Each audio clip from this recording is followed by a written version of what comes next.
ท่านผู้ชมที่เคารพเนื่องในโอกาสวันสากลต้านการฆ่ามนุษย์องค์การสหประชาชาติเพื่อ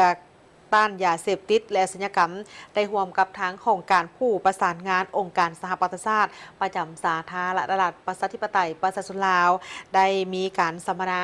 โดยการจัดสัมมนาครั้งนี้แมนภายใต้หัวข้อติดกับดักอาชญากรรมหลอกลวงเพื่อเป็นการปลุกระดมเผยแพร่และปลุกจิตสำนึกให้กับสังคมอยู่สาธารณรัฐประชาธิปไตยประชาชนลาวโดยการเข้าร่วมของทานอารมณ์ลังสีราชบงศ์ห้องพนากรมองค์การจัดตั้งสากลกระทรวงการต่างประเทศทาน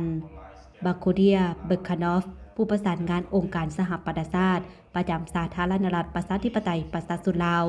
มีครูร่วมพัฒนาองค์การจัดตั้งทางสังคมนักเรียนนักศึกษาสื่อมวลชนและแขนงการทูตจุดประสงค์เพื่อป้องกันการฆ่ามนุษย์เพื่อบังคับให้ก่ออาชญากรรมอยู่ศูนย์ตัวหยั่วหลอกลวง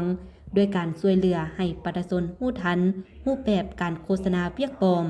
สามารถตัดสินอย่างมีข้อมูลและลดผ่อนความเสี่ยงจากการถูกกดขี่ขูดรีดงานดังกล่าวได้สะท้อนให้เห็นถึงความมุ่งมั่นร่วมกันในการเพิ่มทวีการป้องกันการปกป้องผู้ถูกก่อร้ายและผู้รอดชีวิตพร้อมทั้งเพิ่มทวีความร่วมมือเพื่อแก้ไขปัญหาการฆ่ามนุษย์นอกจากนี้ยังได้รับรู้ถึงความเอาใจใส่อย่างต่อเนื่องของรัฐบาลในการต้านการฆ่ามนุษย์การหลอกลวงทางออนไลน์และอาชญากรรมที่เกี่ยวข้องด้วยการเพิ่มทวีการจัดกิจกรรมภายในประเทศและความร่วมมือในระดับภาคพื้นอยู่ทั่วอาเซียนตะวันออกเฉียงใต้และภาคพื้นอื่นๆและการฆ่ามนุษย์เพื่อบังคับให้ก่ออาชญากรรมยูซูนสแกมและการฆ่ามนุษย์เพื่อบังคับให้ก่ออาชญากรรมยูซูนสแกม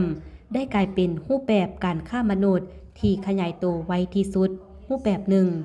กลุ่มอาชญากรรมที่มีการจัดตั้งได้นำใช้เทคโนโลยีดิจิตอลสื่อสังคมออนไลน์และโฆษณาหับสมัครเปียกปลอมเพื่อล่อลวงประชาชนด้วยคำสัญญาต่างๆเกี่ยวกับการเฮ็ดเวียกผู้ขอให้หลายคนถูกฆ่ามนุษย์ไปยังศูนย์สแกมบอนที่พวกเขาต้องพบเจอกับการข่มขู่ความรุนแรงการบังคับใช้ให้งานและการละเมิดสิทธิมนุษย์อย่างรุนแรง